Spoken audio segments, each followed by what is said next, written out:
Chapter 6. Rings in the Pocket.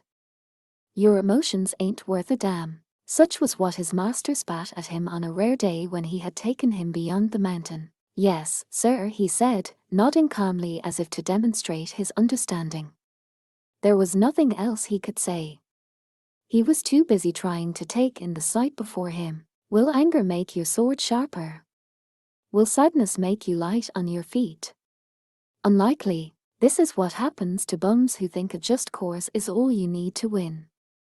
His teacher spat, literally this time. It was a mountain of corpses. Still bodies piled on still bodies, as far as the eye could see. Perhaps it had been some village once. Burnt-out husks of buildings dotted the landscape. All of the corpses were humanoid.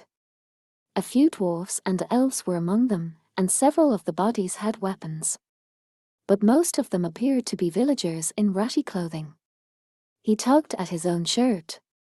Goblins, what are you, stupid? His master demanded, spit flying in his face. Because goblins attacked one village, you think they're the end of the world. Damn fool. Can you see what's in front of your eyes? Yes, sir. Oh, you can, eh? His master didn't sound like he believed him for an instant. This is the work of bandits. Then some adventurers showed up. A righteous battle. And they lost. Luckier than your village.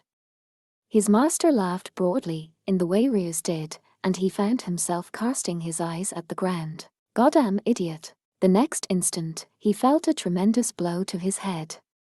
He went tumbling into a pile of coal and coughed as he inhaled a mouthful of human ashes. Didn't I just tell you? Your feelings aren't good for anything. Get that? Yes, sir, he said, and managed to haul himself to his feet. He wanted to brush the soot off his hands and legs, but he didn't expect his master would allow it. A dead baby is just taking the path we all take.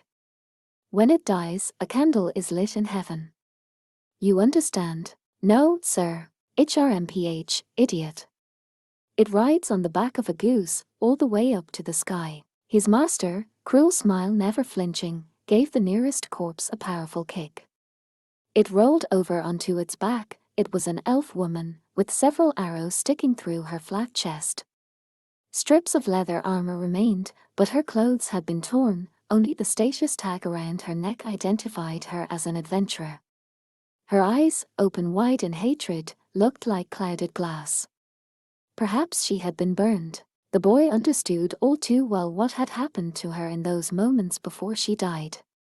He had seen it himself. HMPH, what a waste. His master ran his hand roughly down the elf's chest, breaking off the arrows, then sat down on her breasts. No one reuses anything these days. Say, do you know how to make use of this? He fondled the chest as if it were all a game to him. The boy thought for a moment. As a chair, another way. And cushion doesn't count, either. Not soft enough for that. His master leaned back and took his pipe out of his pouch. He used the elf's long fingers to tamp down the tobacco, then struck a spark off her ring to light it. The scraps of her clothing could be used for rags. If she has any equipment left, it could be put to use, the boy answered. If is right. What else? Her hair is long. Perhaps it could be braided into a rope, perfect for a garrote. And in high demand at market. You probably didn't know about that, so consider that a free tip. All because elf hair's oh so pretty, his master murmured disinterestedly. The boy nodded. He thought so, too. What else? He hesitated. His master took a long drag on his pipe and blew the smoke out with irritation. The boy spoke. You could eat her. His master cackled. Then he spread his arms wide as if supplicating to the heavens. Eat her. This poor, woebegone elf girl. You could tear her apart and put her in your mouth. You sound like a damn goblin. He forced himself to answer with composure, or at least what he thought was composure. If you had nothing else to eat. His master laughed again, puffed some smoke, and waved a hand. Go on. Her blood, you could drink it. If you strained it through a cloth first. Or you could mix it with charcoal to make ink. And also, her fat, it could be burned for fuel. Another thing. Women, especially elf women, their blood and piss make for excellent goblin bait. The boy's master blew a ring of smoke in his face. The boy tried to simply ignore it, but he ended up coughing, blinking, and in the next instant came the expected blow. He tumbled, still hacking, among the corpses. Well, good enough. Listen to me, you're the one who decides what is and isn't useful. His master jumped down off the elf and gave him a kick. His breath left him, and he scrambled in among the bodies, struggling to get away. The smell of rotting flesh filled his nose and eyes and mouth, choking him. If people say something is great, but it ain't, get rid of it. And if they say you can't use it, but it's got a purpose, then use it. When at last he crawled out, his teacher was already invisible.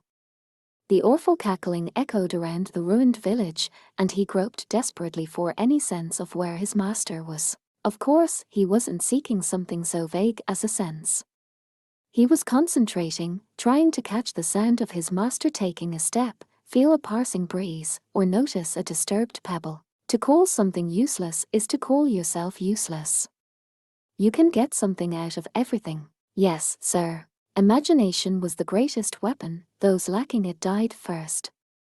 His master had told him that many times, and his master was never wrong. And if he ever was, it would be because the boy himself had not done well enough. As his master said, he had no brains. He was just a worthless, incompetent piece of trash. And if he wanted to prove otherwise, the only way was through action. I think your words are useful, master.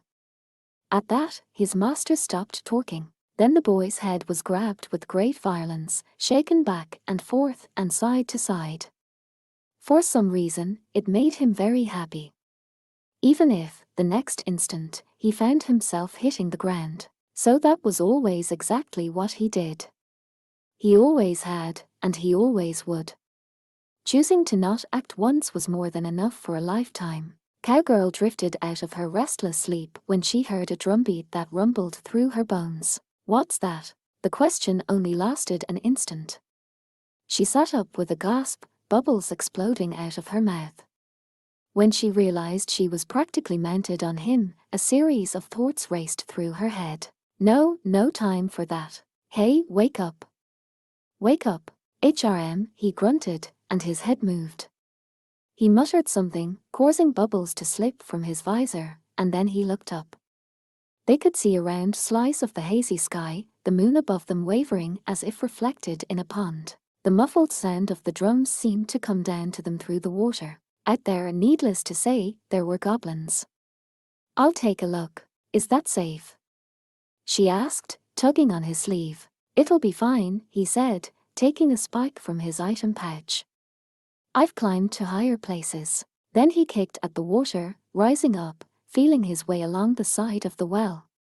When one had handholds and no trouble breathing, climbing was surprisingly easy. When he arrived at the water's surface, Goblin Slayer peeked his head out like the white alligator he had once encountered. This was where the trouble started. If he made a sound and they noticed him, it would all be for naught. There was still some distance to the mouth of the well. He shoved the spike into the stone side and began to climb. It was nothing like the tower he had scaled once, and it didn't take long. He slid the cover of the well just slightly aside so he could get a view outside. That view turned out to be every bit as ugly as he expected. Gobber. GG. BG. There were goblins in formation, yawning and rubbing their eyes. Luckily, they didn't have good night vision. They weren't likely to spot him. That meant the goblins were not the thing he should be most focused on. Our GH banners. 2 of them. Held high by the goblins, they were human in shape. Their clothes had been torn off, their equipment stolen, their muscular bodies exposed, their tendons shredded to the point of uselessness. And then there were the rusty nails driven into the wood through their hands and feet. They dribbled blood. Crucified adventurers. The way they trembled, the paleness of their skin, that had to be the effects of the cold. The panting came from how hard it was to breathe. Goblin Slayer had seen this more than once in the past. He understood in principle how it worked. In that position, one's own weight prevented one from taking full breaths. He saw one young woman, her lips moving soundlessly. She was slight of frame, probably back row. He could make out the syllables her lips were forming.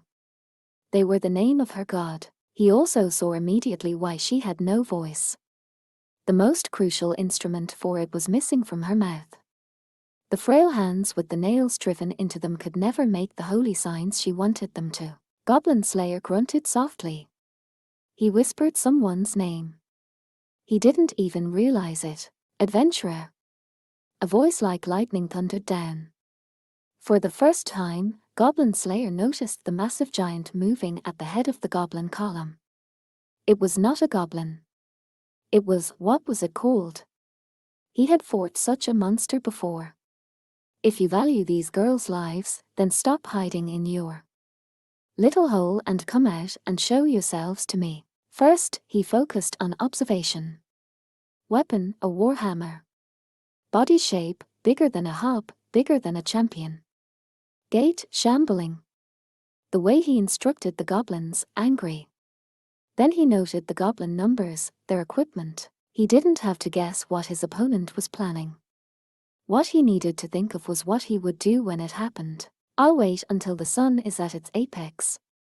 If you aren't here by then, they'll suffer a fate that will make them curse their gods. The girl looked down, and Goblin Slayer noticed that she was weeping openly. The monster saw it, too, bared his fangs and sneered as if to frighten her. He was laughing. You will know my wrath for murdering my brother. Goblin Slayer frowned behind his visor. Brother. He thought back. He remembered no such thing. All right, let's go. Move out. The monster bellowed, and the goblins rushed after him, all but stumbling over themselves. They must be going all over the village, hoping to goad him into revealing himself. Fine, Goblin Slayer whispered. Well and good. He slipped back into the well without so much as a splash. How's it look? Cowgirl bubbled, holding her knees. Her anxiousness manifested itself in the way the bubbles wavered. The monster had been shouting at the top of his lungs. Even through the water, she must have heard him. They have hostages. Bait. Shields. Nothing that poses an immediate threat. Goblin Slayer chose his words carefully. I don't believe the idea came from the goblins. But they've done something very similar before. Cowgirl shivered. She knew the goblins who had attacked her farm had used the same type of shields. Goblin Slayer began checking his equipment. They had been underwater so long, everything was thoroughly soaked. Once they were above, it would have to be dried out before it could be used. If anything froze while he was trying to do something, he could imagine what would happen. The same went for her. Goblin Slayer said dispassionately, once we're up there, you'll have to wipe your body down and dry your clothes or squeeze them out.